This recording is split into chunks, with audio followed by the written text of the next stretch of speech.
Você está ligado no Agenda Econômica da TV Senado. A criação do euro como moeda forte de 17 países europeus difundiu para todo o mundo a ideia de que estava criado um bloco regional muito forte, política e economicamente, com grande poder nas decisões internacionais. A União Europeia, mesmo sem a unanimidade dos países europeus na adoção da moeda única, transformou-se num foco de inspiração para outros blocos regionais, entre eles o Mercosul, que uniu Brasil, Argentina, Uruguai e Paraguai. Hoje, após duas crises econômicas profundas, uma originada nos Estados Unidos, outra na própria Comunidade Europeia, o modelo europeu passa a ser questionado. A crise econômica e o Mercosul. Esse é o tema de hoje do seu Agenda Econômica. Quem está conosco para analisar esse assunto é o alto representante-geral do Mercosul, o Mercado Comum do Cone Sul, o embaixador Samuel Pinheiro Guimarães. Participa dessa entrevista o jornalista Beto Almeida. Embaixador, muito obrigado pela sua presença nos estúdios da TV Senado. Muito obrigado a vocês pelo convite. Vamos começar um pouquinho com o seu próprio cargo dentro do Mercosul, que a gente sempre fica interessado em saber quais são suas funções exatamente, e o que o senhor tem feito dentro do Mercosul nesse período que o senhor assumiu essa diretoria. Deixa eu dizer, esse cargo de alto representante foi criado em 2010, em dezembro, por uma decisão do Conselho de Ministros, como órgão ligado ao Conselho de Ministros. E ele tem uma série de funções: elaborar, fazer propostas, elaborar estudos, apresentar esses estudos ao Conselho, né? Tem uma parte de representação externa, quando é, digamos assim, determinado pelo Conselho. É uma longa lista de atribuições. E uma delas, que eu acho que foi importante nesse período, nesse início, é que, digamos, procurar sugerir diretrizes para o futuro do Mercosul diante da situação internacional, que é uma situação que nos afeta profundamente, né? E não só apenas por causa da crise, por vários outros fatores, né?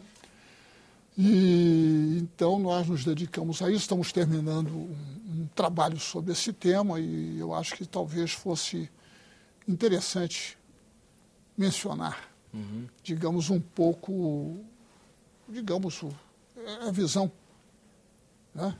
E quais são, digamos, as sugestões para enfrentar esta situação internacional.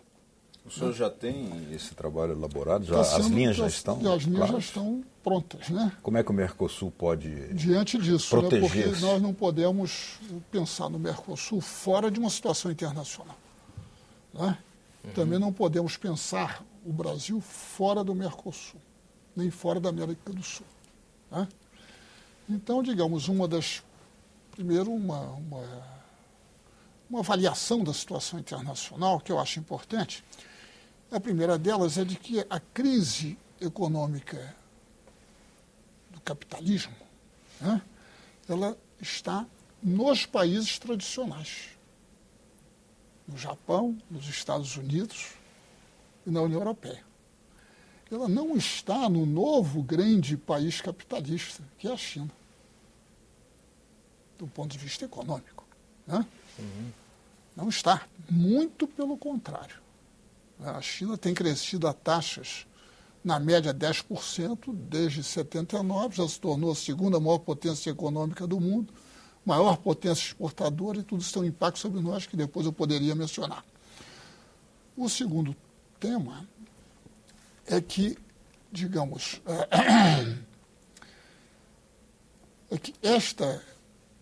a situação atual é de emergência da China como uma grande potência econômica e política e militar. Um terceiro aspecto da situação internacional é a reorganização da Europa. Há uma crise na Europa, e se alegou muito que era o fim do euro, etc. A minha visão é que há um processo de reorganização, de fortalecimento das instituições, com grave dano para a classe trabalhadora, vamos deixar claro.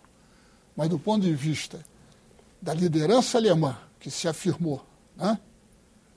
E da reorganização, isso é o controle fiscal, que havia estabelecido a supranacionalidade da política monetária através do euro e agora estão estabelecendo os mecanismos de controle fiscal. Quer dizer, você acha que depois dessa fase virá um fortalecimento? Eu não tenho dúvida. Ao contrário do que... Então o senhor é otimista com relação ao euro, o futuro da moeda? Não, o euro ninguém mais hoje em dia, eu acho, está pensando que vai acabar. Mas eu acho que, além disso, além de não acabar, eu acho que é um fortalecimento da União Europeia, mas sob a liderança alemã. A Alemanha parece como o grande centro do bloco, né? O maestro, né? O grande orquestrador maestro, se você quiser, né? Fortalecimento do euro em detrimento do dólar? Eventualmente, hoje em dia ainda não, mas... Né? E depois o dólar também, hoje em dia, a política americana de... como é que eles chamam de... Em inglês tem um nome lá. Monetary easing, que é facilitação monetária, que estão inundando o mercado de dólares. Né? Um terceiro... Aquela frouxidão da liquidez, né? A frouxidão é isso, estão inundando o mercado de dólar. Aí o valor do dólar baixa, torna-se fácil para os outros países importar produtos americanos. O ano passado, o nosso déficit com os Estados Unidos foi cerca de 8 bilhões de dólares. Ninguém fala nisso. Fala-se da China, mas temos superávit com a China. Né? É verdade? Então, esse é um outro aspecto da situação internacional importante. Né? Um quarto aspecto é a questão da degradação ambiental, que também saiu do noticiário. Né? Mas que ela continua, porque ela é um processo contínuo. Houve um aumento do aquecimento global e ela continua. Mas como, digamos, a degradação ambiental afeta primeiro os países mais pobres e nos países mais ricos afeta os mais pobres, né? Deixou de haver pressão política sobre esse tema. Como devem ter reparado, não se fala mais na mídia em questões ambientais nos últimos meses. Né? Até pela dificuldade que tem os países em aceitar metas mesmo há alguns meses da Rio+20. Né? Mesmo alguns meses da Rio+20. Né? Não se fala pouquíssimo. Abre-se o jornal e não é nada. Fala-se novas oportunidades de negócios para energia renovável. Mas do que está acontecendo com a emissão de gases, e do aquecimento não se menciona. Né? Mas, embaixador, o Mercosul... Mas, enfim, só para dizer, então, esses fatos todos, eles afetam o Mercosul de uma forma extraordinária. Né?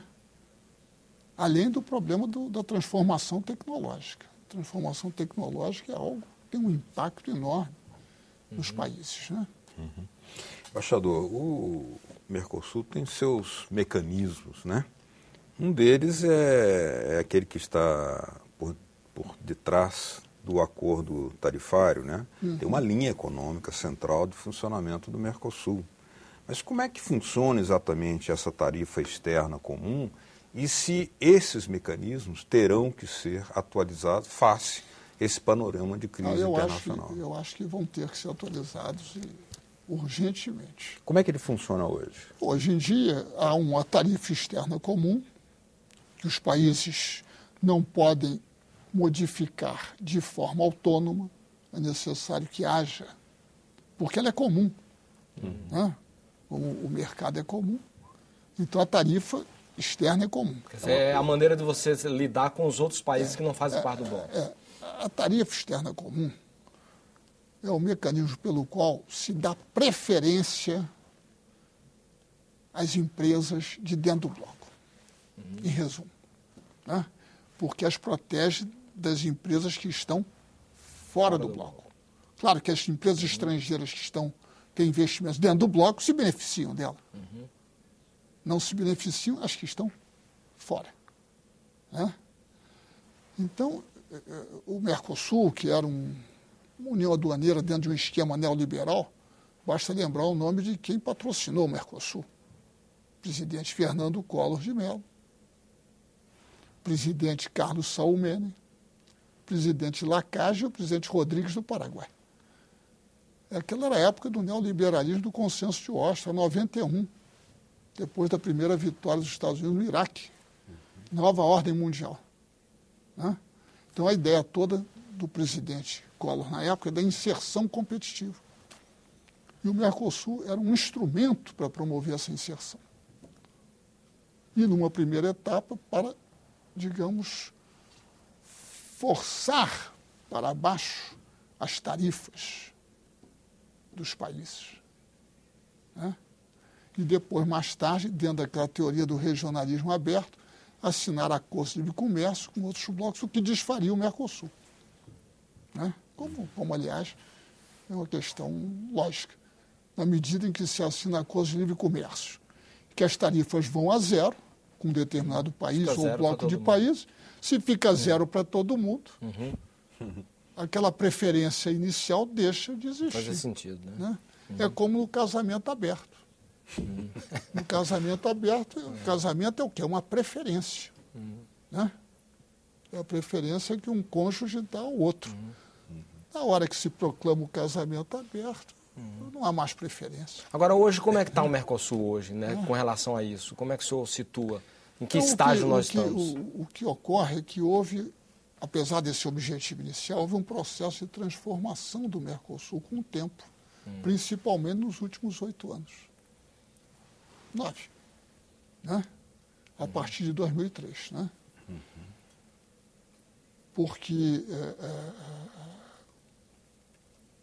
o Mercosul, que teve êxito em expandir o comércio intra-Mercosul de uma forma muito significativa, né?